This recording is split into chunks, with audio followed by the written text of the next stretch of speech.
Well, students, in today's lecture, we are going to start the third chapter of fourth unit, chapter 4C. The name of chapter is electrical devices.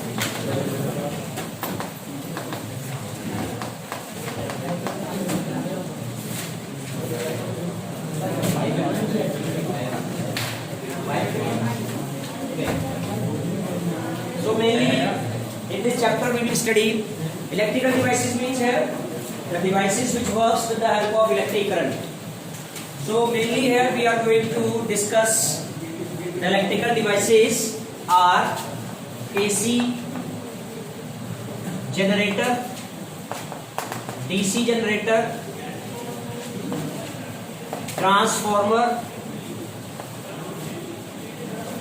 and the choke coil.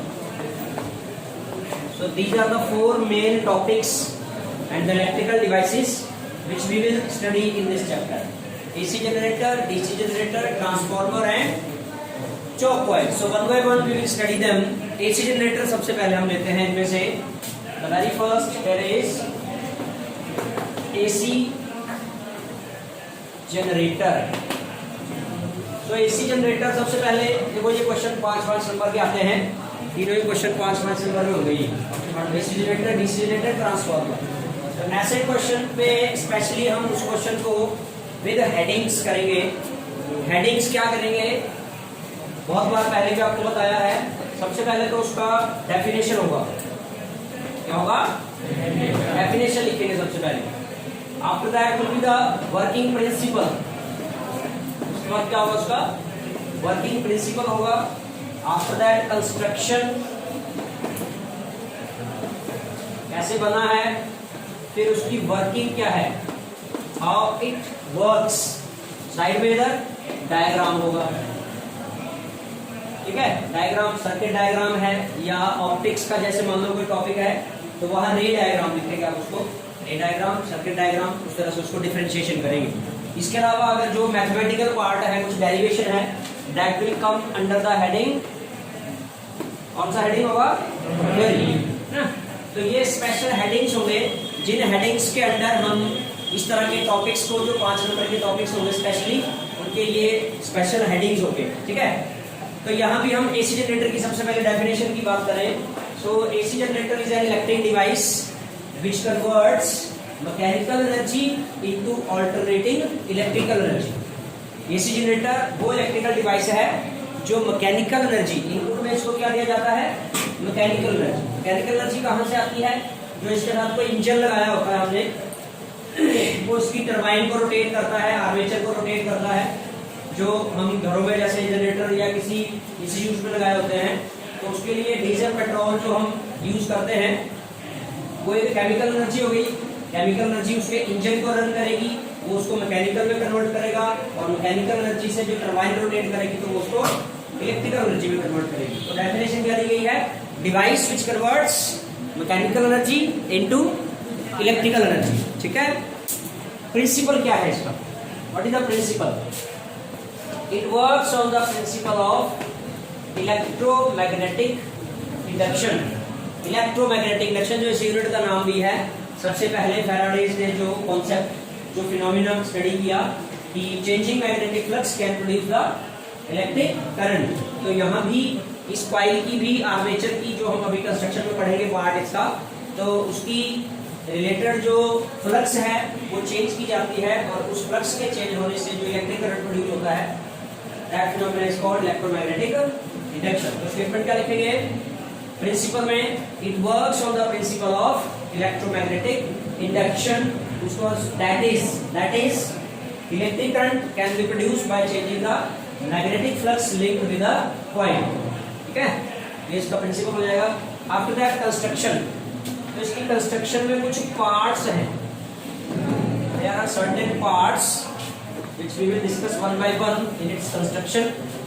तो parts क्या है? सबसे पहला part है armature coil.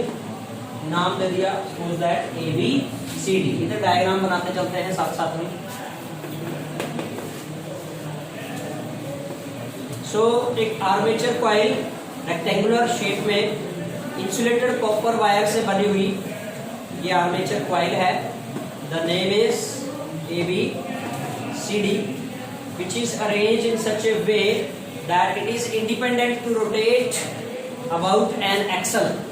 एक axle के about ये independent rotate कर सकती है। इस तरह से इसको बनाया गया है, फिक्स किया गया है, किसी फ्रेम के ऊपर इसको लपेटा गया है इंसुलेटेड कॉपर वायर को।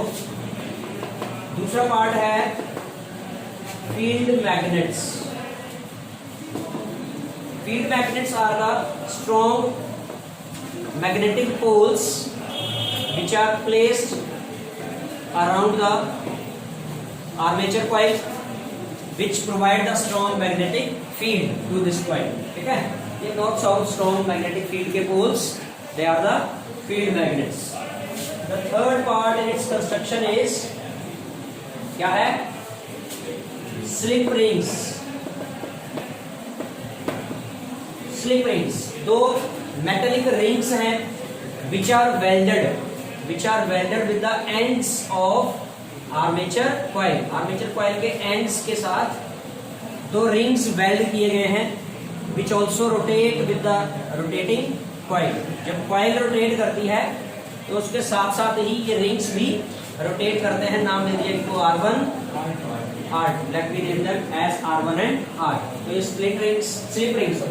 स्प्लिट रिंग्स जो वर्ड होगा थोड़ा सा चेंज होके, जो डीसी जनरेटर जब हम डिस्कस करेंगे तो स्लिप रिंग्स की जगह वहां वर्ड होगा स्प्लिट रिंग्स। यही कंप्लीट जो रिंग है इसके दो इक्वल पार्ट करके आधा इधर ज्वाइन किया होगा, तो वहां पर वो पॉइंट आ जाएगा स्प्लिट रिंग्स, वहां पढ़ेंगे हम उसको।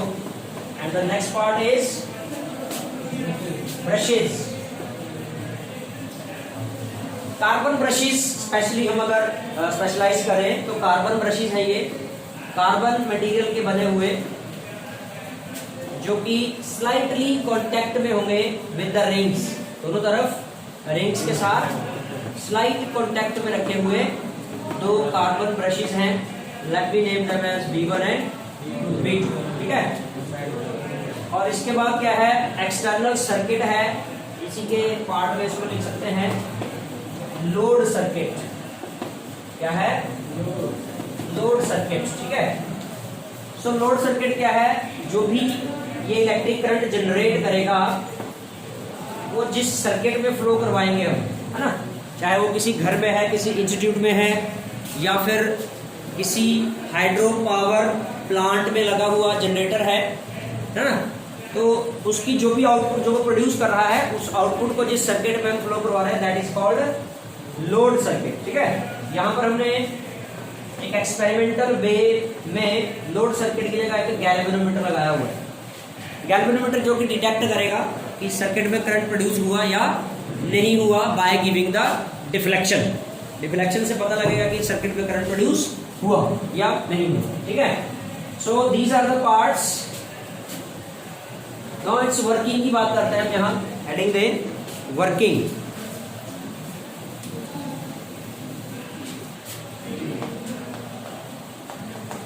वर्किंग में यहाँ हम एक्सप्लेन करते हैं कि कैसे कैसे ये वर्क करता है, how the electric current gets produced.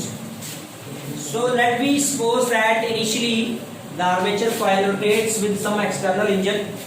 किसी एक्सटर्नल इंजन से या फिर जैसे हाइड्रो इलेक्ट्रिक पावर प्लांट का जनरेटर है तो वहां इस कॉइल को रोटेट कौन करेगा? फ्लोइंग वाटर की काइनेटिक एनर्जी। जो ये एक्सल जा रहा है इसके साथ वो ऐसे पंखुड़ियां सी ऐसे अटैच कर देंगे जो उन पंखुड़ियों को घुमाएंगी। बहता हुआ पानी उन पंखुड़ियों को घुमाएगा और उसी से ये कॉइल रोटेट करेगी। कॉइल रोटेट करेगी तो जैसा कि हम methods of production of EMF में हमने पढ़ा था कि एंगल के चेंज होने से इस कॉइल का मैग्नेटिक फील्ड के साथ जो एंगल है, ये डायरेक्शन है नॉर्थ से साउथ मैग्नेटिक फील्ड की, तो वो थीटा एंगल जब चेंज होगा, because the formula for flux is NBA cos theta. ये थीटा एंगल जब चेंज होगा तो फ्लक्स चेंज होगी और फ्लक्स के चेंज होने से ईएमएफ इंड्यूस होती है। ये हम पढ़ चुके हैं फैराडे लॉ में डिटेल में। So due to that due to rotation of this coil the electric current produced. यहाँ हमने उस प्रोड्यूस होने वाले इलेक्ट्रिक करंट का डायरेक्शन डिटरमाइन करना है by using Fleming's right hand rule और left hand rule? Right hand rule, very good. So by using right hand rule, तो यहाँ पर हम जैसे इमेजिन करते हैं कि जब ये कॉइल रोटेट करती है तो suppose that A B and upward में फोर्स एक्सपीरियंस करता है और बी सी एंड जो है वो डाउन। अपनी तरफ जो ये डायरेक्शन दिखाएंगे हम ये इस प्लेन पर अपवर्ड को इंडिकेट करेगी, और अपने से दूर ऑब्जर्वर से अवे जो दिखाएंगे वो downward. So this end of the coil moves upward, ऐसे घूमने के लिए अपवर्ड आई, ये वाला एंड डाउनवर्ड गया। तो अपवर्ड राइट हैंड रूल का यूज करते हुए थंब को अपवर्ड करेंगे फोर्स की डायरेक्शन में एंड फोर फिंगर को फील्ड की डायरेक्शन में। ठीक है, देखिए four finger in the direction of field, thumb upward direction में किया तो सेंट्रल फिंगर किधर डायरेक्शन दे रहा है? ए टू बी, ए से बी की तरफ। इसका मतलब इधर वाले पार्ट में ए से बी की तरफ करंट जाएगा और यही करंट आगे रोटेट होता हुआ इधर सी टू डी आ जाएगा। आप कर भी सकते हैं राइट हैंड रूल से, यहाँ थंब को डाउनवर्ड कर देना है, फोर फिंगर को फील्ड की डायरेक्शन में करेंगे तो थंब को डाउनवर्ड करेंगे, four finger in the direction of field, है ना। तो देखिए centre finger from C to D की तरफ डायरेक्शन दे रहा है, ठीक है ना। सो वो ऑटोमेटिकली आ जाएगा ऐसे। अब यहाँ देखिए इस सी डी आर्म में सी टू डी आया करंट और इससे आगे फ्लो करता हुआ जो ये सी टू डी आगे अंदर जा रहा है, ये इस रिंग के साथ अटैच नहीं है, ये इसके अंदर से जा रही है आर्म। अटैचमेंट कहाँ है? रिंग R2 के साथ। रिंग R2 से फिर ब्रश B2 के साथ अटैच है, यानी कि करंट कहाँ गया? पहले B2 और आउटर सर्किट में जो उसका फ्लो हुआ वो B2 टू B1 हुआ। अब हम ऑल्टरनेट किसको कहते हैं? ऑल्टरनेट मतलब जिसका डायरेक्शन चेंज हो जाता है। ये जो अब डायरेक्शन है इसका आउटर सर्किट में B2 to B1, after certain seconds this direction will alternate from B1 to B2। कब? जब यही रोटेशन 180 डिग्री हो जाएगी आफ्टर रोटेटिंग 180 डिग्री। यहाँ हम जो डायग्राम बना रहे हैं ये आफ्टर 180 डिग्री रोटेशन बना रहे हैं। 180 डिग्री घूमने पर क्या स्थिति बनेगी? ए बी एंड इधर चला गया, डी सी ये वाला इधर आ जाएगा, ठीक है। लॉन्ग आर्म किसकी है? डीसी की है। लंबे वाली जो आर्म है वो डीसी की है। शॉर्ट वाला ये है एबी, एबी का रिंग जैसे बेल्ट थे ये वैसे के वैसे बेल्ट है। B2 अपनी पोजीशन पर है, B1 और B2 सिर्फ स्लाइटली कांटेक्ट में है, ये रोटेट नहीं करते उनके साथ, ठीक है। ये बड़ा ब्रश रिंग R2 था और इसका ब्रश ये B2। यहाँ जो रिंग R1 है इसके साथ इस तरफ को ब्रश है B1। जो कॉम्बिनेशन है इसमें कोई चेंज नहीं आया। R1 B1 के साथ कनेक्टेड है, R2 B2 के साथ कनेक्टेड है। 180 डिग्री रोटेट होने के बाद भी उनका कॉम्बिनेशन उसी तरह का है जैसे पहले था।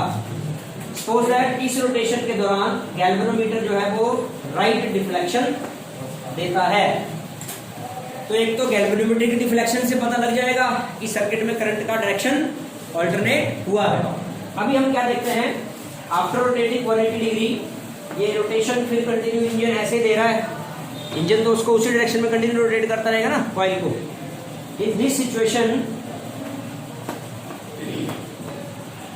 CD end will move in the upward direction and AB will now go in downward direction, है ना। तो वही हम राइट हैंड रूल लगाएं तो D to C जाएगा डायरेक्शन करंट का। राइट हैंड रूल लगाएंगे D to C और इधर C से B और B से A। B से A जब आया तो A B से A से होके कौन से ब्रश पे? रिंग R1 के साथ अटैच्ड है ब्रश B1। तो अब की बार करंट किस पे आया? पहले B1 पे आया और B1 से होके B2 को गया। So direction of flow of current at this time is from B1 to B2। यही कारण है जो इसको हम क्या कहते हैं? ऑल्टरनेट कहते हैं, ऑल्टरनेट। तो आउटर सर्किट में इसका डायरेक्शन क्या हो गया? ऑल्टरनेट हो गया, ठीक है। अब ये चीज डिपेंड करती है कि कितनी देर बाद ये ऑल्टरनेट हो जाता है। ये डिपेंड करता है इसकी फ्रीक्वेंसी पर, ठीक है। इंडिया में जो इसकी फ्रीक्वेंसी है इस कॉइल के रोटेट होने की वो है 50 हर्ट्ज। 50 हर्ट्ज का मतलब 50 रोटेशंस पर साइकिल। एक सेकंड में 50 रोटेशन करता है ना। तो 50 रोटेशन अगर हुई तो इसका मतलब जो डायरेक्शन चेंज हुआ सर्किट में वो कितनी बार हुआ? 100 बार हुआ एक सेकंड में। कितनी बार? 100 टाइम्स चेंज होता है डायरेक्शन, ठीक है, alternate.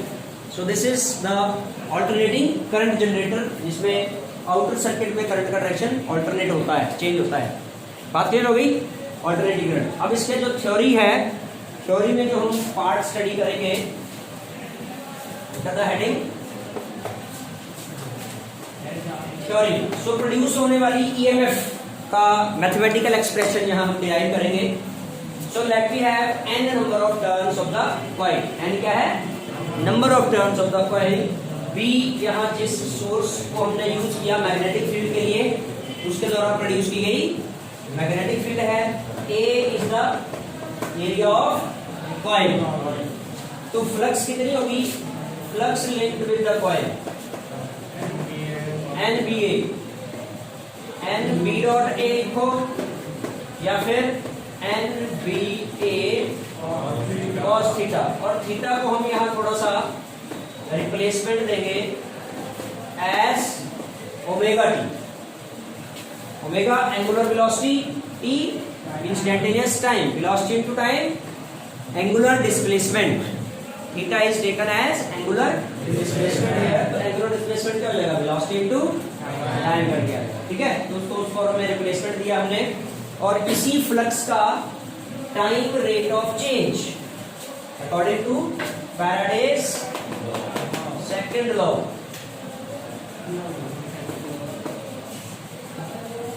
E equals to minus D phi by dt। इसी फ्लक्स का time rate of change EMF के बराबर होता है।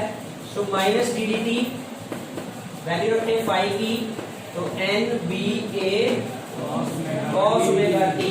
तो डेरिवेटिव जो होगा माइनस का एन बी ए बाहर आ गया, कॉस ओमेगा टी का derivative minus sign omega T, तो माइनस माइनस प्लस हो गया, माइनस साइन ओमेगा टी, और साथ में ओमेगा टी का डेरिवेटिव, और ओमेगा टी का डेरिवेटिव ओमेगा आ जाएगा। तो उसको पहले यहाँ लिख दो, अगले स्टेप में आगे ले जाते हैं।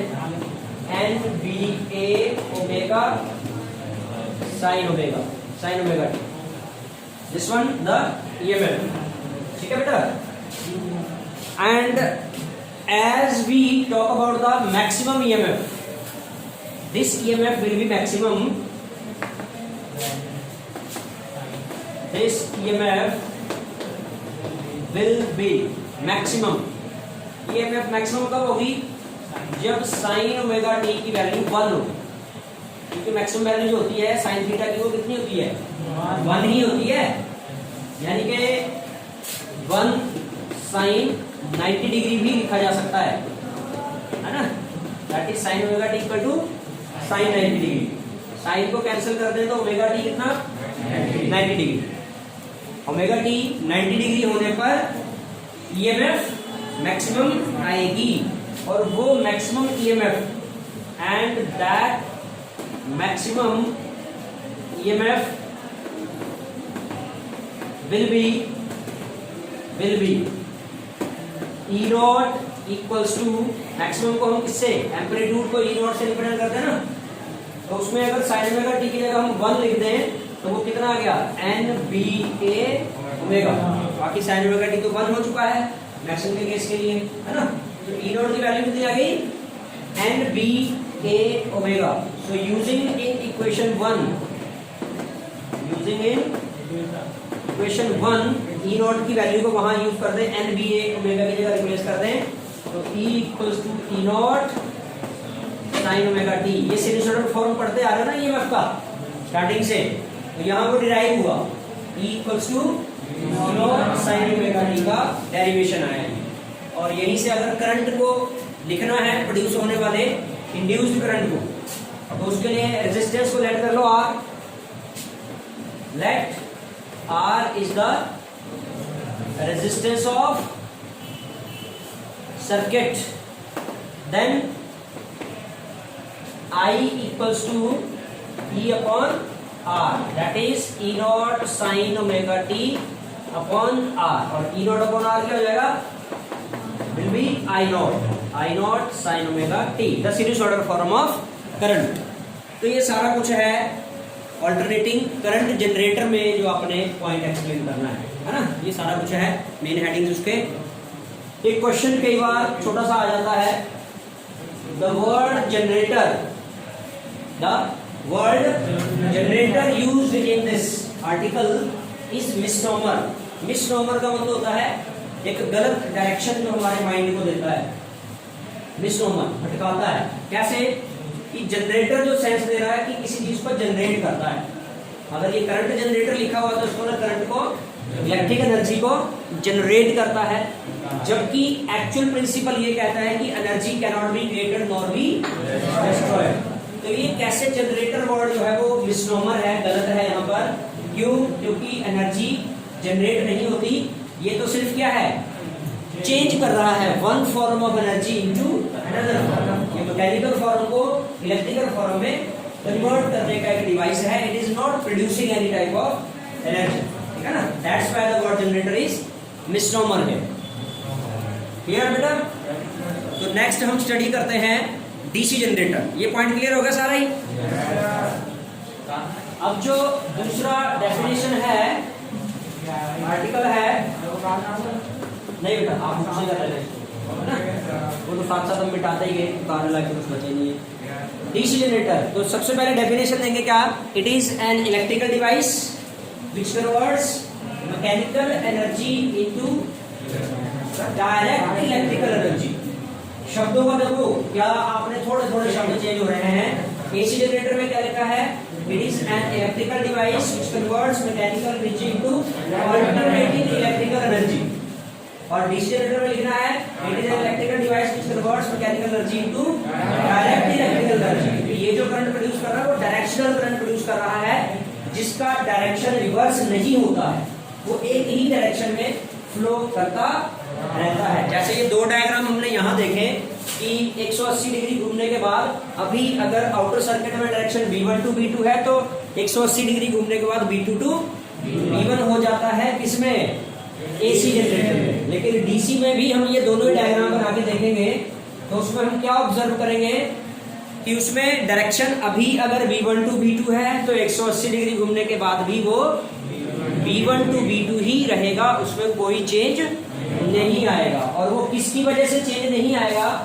जब हम इसके पार्ट्स को स्टडी करेंगे। प्रिंसिपल यहाँ भी वही है। डेफिनेशन के बाद क्या पढ़ना है हमने? Principle, it works on the principle of electromagnetic induction. वही सारा स्टेटमेंट यहाँ भी देना है जो एसी जनरेटर में दिया, ठीक है। जब बात आएगी पार्ट्स की तो पहला पार्ट वही क्या? Armature coil, ABCD, armature coil, उसका डेफिनेशन उस तरह से दे देना है। दूसरा पार्ट क्या था? Field magnets. फील्ड मैग्नेट्स वही सेम चीज जो एसी जनरेटर में था, सारा कुछ वही लिखना है। तीसरा पॉइंट था स्लिप रिंग्स। स्लिप रिंग की जगह पर आ जाता है split rings. At the place of when we talk about parts, तो उसमें जो थर्ड पॉइंट ये आएगा उसमें स्प्लिट रिंग्स, या इसको हम एक वर्ड और यूज करते हैं कॉम्यूटेटर्स। क्या है ये? कॉम्यूटेटर्स। कॉम्यूटेटर्स और स्प्लिट रिंग्स। तो split ring at the place of slip rings, armature coil, the ends of armature coil are welded with the semicircular rings of metal, है ना। कॉइल के दोनों एंड्स एक मेटेलिक रिंग के सेमी सर्कुलर पार्ट्स से weld किए गए हैं, है ना। ये जो AB एंड होगा और इधर CD एंड होगा, तो एक रिंग के दो इक्वल पार्ट कर रहे हैं, आधा इधर बेंड करना है, आधा इधर बेंड करना है। The name given R1 R2, R1 R2 in rings को नाम दे दिया। चौथा पार्ट फिर वही है क्या? Brushes, carbon brushes. The two brushes are in slight contact with the rings, नाम इनको दिया V1 V2, and the outer circuit that is load circuit. Load circuit जो आउटर सर्किट है जिसमें करंट जो प्रोड्यूस होगा वो फ्लो करवाता है। तो जिस एक्सल के अबाउट ये रोटेट करती है, ये वो एक्सल हो गया। यहाँ पर फील्ड मैग्नेट्स के वो poles हो गए north south poles which provide the strong magnetic field. So what happens initially? Let AB end moves upward, CD end moves downward. By using Fleming's right hand rule, direction of current determined here. It is from A to B here and here C to D. Outer circuit में ये ring R2 पे आया current और R2 से गया brush B2 पे और outer circuit में इसका डायरेक्शन रहा B2 to B1 अभी initially and after rotating 180 degree, after the rotation of 180 degree, the situation will be the two arms will be at alternate position. AB उधर चली गई है, BC part will be here.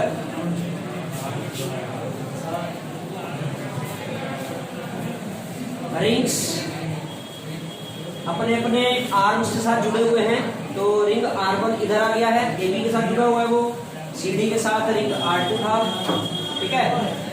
तो combination change हो गई कुल मिला के। अब जो रिंग्स और ब्रशेस का कॉम्बिनेशन था दैट गेट ऑल्टरनेटेड, ठीक है, क्योंकि अभी था R1 B1 R2 B2, brush B1 अपनी जगह भी है और B2 अपनी जगह पर है, तो कॉम्बिनेशन क्या बन गया R1 B2 R2 B1, ठीक है। कॉम्बिनेशन ऑल्टरनेट हो गया। अब आर्म के साथ रिंग्स वेल्ड हैं, जुड़े हुए हैं, वो उसके साथ ही घूम गए, लेकिन ब्रशेस अपनी अपनी पोजीशन पर ही है, ब्रशेस जहां थे वही हैं। So now what will happen by this rotation, at this situation CD arm will move upward, AB will move down, due to which the direction of current here will be from D to C and this arm will be from B to A. B to A से ये ring R1 पर आई और R1 से brush B2 को दिया गया current, B2 से फिर वो B1 की तरफ फ्लो हुआ आउटर सर्किट में। डायरेक्शन क्या रहा B2 to B1 which was already before 180 degree को B2 to B1 ही था और अब भी B2 to B1 है। तो आउटर सर्किट में प्रोड्यूस होने वाले उस करंट का डायरेक्शन चेंज नहीं हुआ जिस जनरेटर में, that is called DC generator. और ऐसा किस वजह से हुआ?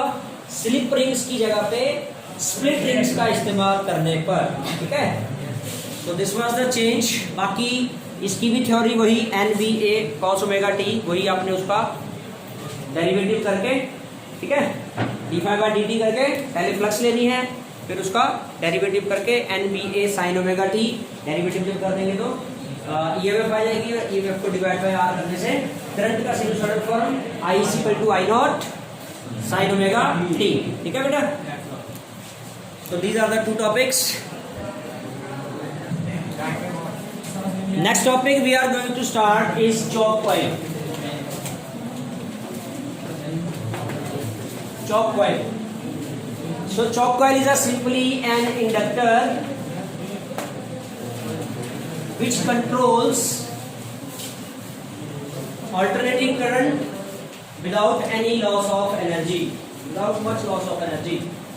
ध्यान देना है, हम एक रेजिस्टर का इस्तेमाल जब करते हैं किसी सर्किट में करंट की कंट्रोलिंग के लिए करते हैं, लेकिन रेजिस्टर करंट को कंट्रोल कैसे करता है? हीट की फॉर्म में वेस्ट करता है, क्योंकि जितनी करंट को हमें डिक्रीज करना होगा रेजिस्टेंस उतनी ज्यादा रखनी होगी। Higher the resistance smaller will be the current in that circuit. लेकिन वो रेजिस्टर को जब हम उसकी वैल्यू को हाई करेंगे तो H = I² RT, heat produced by the resistor. तो जितनी रेजिस्टेंस ज्यादा होगी हीट प्रोड्यूस्ड भी उतनी हायर होगी। तो यानी कि रेजिस्टर करंट को कंट्रोल तो करेगा, लेकिन by wasting the electrical energy in the form of heat. तो ऐसा डिवाइस सर्च किया गया कि जिससे करंट की कंट्रोलिंग भी हो और मच